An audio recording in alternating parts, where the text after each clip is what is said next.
নজর রাখবো পরবর্তী সংবাদে। ফের ভারতবর্ষে বা ত্রিপুরাতে অবৈধ বাংলাদেশি অনুপ্রবেশকারী এবার ধর্মনগর সীমান্ত থেকে উদ্ধার করা হয়েছে। 3 জন অনুপ্রবেশকারীকে ইতিমধ্যে আটক হয়েছে। তারা 3 জনই এমনটাই খবর উঠে আসছে। টেলিফোন লাইনে রয়েছেন প্রতিনিধি সুমন্ত ব্যানার্জি। সুমন্ত, রাজ্যে ফের একবার অবৈধ অনুপ্রবেশকারী ধর্মনগর থেকে তাদেরকে গ্রেপ্তার করা হয়, কি জানতে পারছো?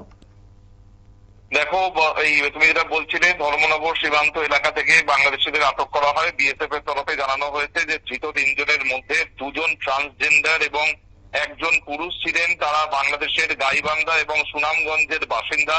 অন্যদিকে ঊনকোটি জেলাতেও সীমান্তরক্ষী বাহিনীর আরো একটি অভিযান হয় আজ। সেখানেও কিন্তু চোরাচালানের সময় একটি বিড়ি বোঝাই ট্রাক সহ 3 ভারতীয়কে আটক করা হয়। বিএসএফ কিন্তু গত কয়েকদিন ধরেই রাজ্যের যে সমস্ত সীমান্ত লাগোয়া অঞ্চলগুলো রয়েছে সেখানে নজরদারি বাড়িয়ে দিয়েছে।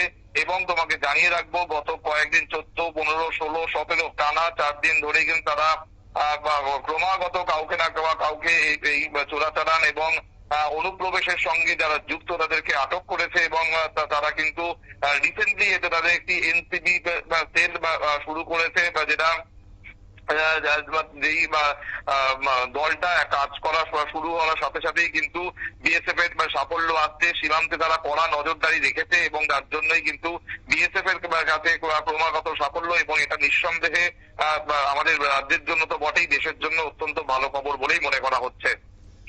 ধন্যবাদ সুমন্ত। অর্থাৎ রাজ্যে অবৈধ অনুপ্রবেশকারী এখনো পর্যন্ত জারি রয়েছে, যদিও বাংলাদেশের অনুপ্রবেশকারীদের ধরতে বিএসএফ রীতিমতো সীমান্তে সজাগ, কিন্তু তারপরেও বাংলাদেশের অনুপ্রবেশকারীদের যে অনুপ্রবেশ ঘটানো হচ্ছে এর মধ্যে যারা জড়িত রয়েছে, যে সমস্ত টাউটরা, তাদেরকে গ্রেপ্তার করতে হবে, নাহলে আগামী দিনে এই অনুপ্রবেশের ঘটনা আরো বাড়তে থাকবে। তবে যে খবর ইতিমধ্যে মিলছে যে অনুপ্রবেশের ক্ষেত্রে সব থেকে বেশি সংখ্যা লঘু বাংলাদেশের বাংলাদেশে যারা সংখ্যাগুরুরা রয়েছেন তারাই হচ্ছে সব থেকে বেশি ভারতবর্ষের এই মুহূর্তে অনুপ্রবেশকারী। অর্থাৎ সেই জায়গায় জামাত বা মৌলবাদীদের যে অনুপ্রবেশ ঘটছে এই অনুপ্রবেশের মধ্য দিয়ে, সেটাই কিন্তু এই মুহূর্তে বলছেন আন্তর্জাতিক বিশেষজ্ঞ মহল।